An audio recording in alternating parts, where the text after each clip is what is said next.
¿Qué tienen que ver el sol, los patos y los problemas de estabilidad energética que hemos presenciado en estados como California, países como Australia o incluso redes interconectadas como la de España, Portugal y Francia? Bueno, hoy vamos a hablar precisamente de la curva de Pato. ¿Pero qué es la curva de Pato? Imagínense que en países como Colombia, donde tenemos tantos ríos, podemos generar mucha energía a través de hidroeléctrica. Y la generación hidroeléctrica, afortunadamente, es de las formas de energía más limpias que tenemos en el planeta. ¿Qué es lo valioso de tener sistemas de generación como?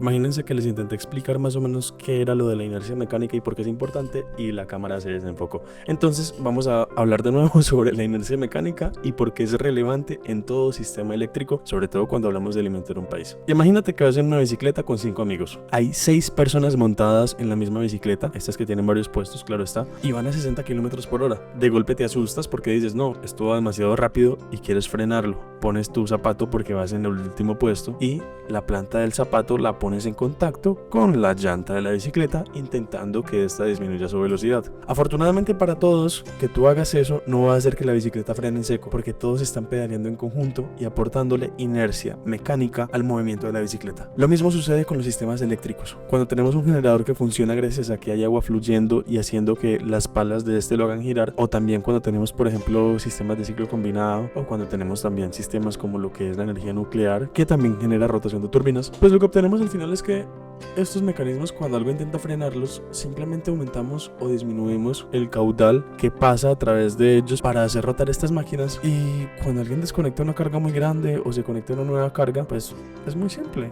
Pedaleamos un poquito más fuerte si fuéramos en la bicicleta, que sería simplemente dejar que pase un poco más de agua, o en su defecto restringimos parte del paso de agua en caso tal de que de pronto nos hayamos ido muy rápido. Pero siempre vamos a procurar tener un sistema estable con la misma velocidad eléctrica, con la misma frecuencia eléctrica, que sería para acá, para América, 60 Hz, o en el caso de los europeos, 50 Hz. Gracias a la rotación física de estas turbinas, podemos permitir que la frecuencia vaya de manera constante a lo largo del tiempo. En ocasiones van a aparecer perturbaciones, van a ocurrir fallas. Y en Colombia tenemos lamentablemente mucha experiencia en fallas, de que se nos caiga una línea de transmisión o que nos tumben una línea de transmisión. Pero todo esto nos ha dejado una cosa muy clara, y es que cuando tenemos inercia mecánica alimentando el sistema, estos mismos generadores pueden absorber gran parte de las perturbaciones como tal. Imagínate que yo voy caminando y tú me empujas, y yo tengo dos opciones: me caigo o me estabilizo un poco y sigo caminando. Es algo muy parecido a lo que pasa cuando un generador, entonces, de golpe le estabas pidiendo 1 megavatio y ya les pides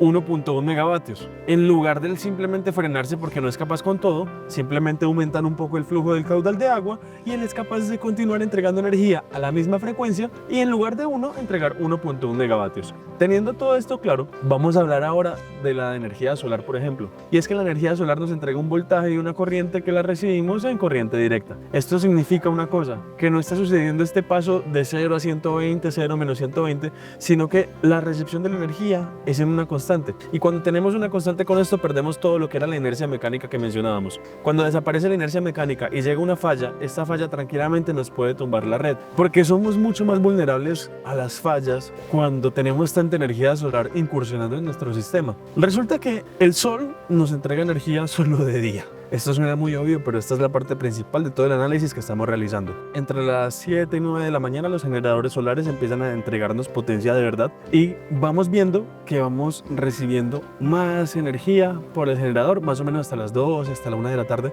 depende del país, pero digamos que hasta el mediodía solar es que estamos llegando a la capacidad máxima de generación solar, y luego, a medida que va pasando el día, llegamos a 0 cuando anochece. Y esto significa que cuando en nuestra casa tenemos paneles solares puestos, pues si antes consumíamos 800 vatios en promedio, seguimos consumiendo los mismos 800 vatios, pero ahora tal vez 400 de estos 800 nos los entrega el panel solar que pusimos en el techo. Esto está genial porque se reducen los costos, pero recuerden que el panel no nos da inercia mecánica. Entonces, en Australia, por ejemplo, se ha visto un problema muy grave, y es que se ha perdido una cantidad impresionante de la inercia que tiene la red, y eso ha generado que se tengan que tomar ciertas medidas para evitar que hayan dropouts o que hayan desconexiones en general, porque al momento de aparecer una falla se requieren mecanismos de protección que muchas veces no se instalan en los casos residenciales. Y sí, por eso se llama curva de Pato, porque como pueden ver, a medida que va pasando el día y llega el sol, el consumo de cualquiera de las demás fuentes disminuye y luego, cuando llega el anochecer de nuevo, volvemos a requerir consumir nuevamente en cantidades normales, tal como antes, solo que ya desde el operador de red.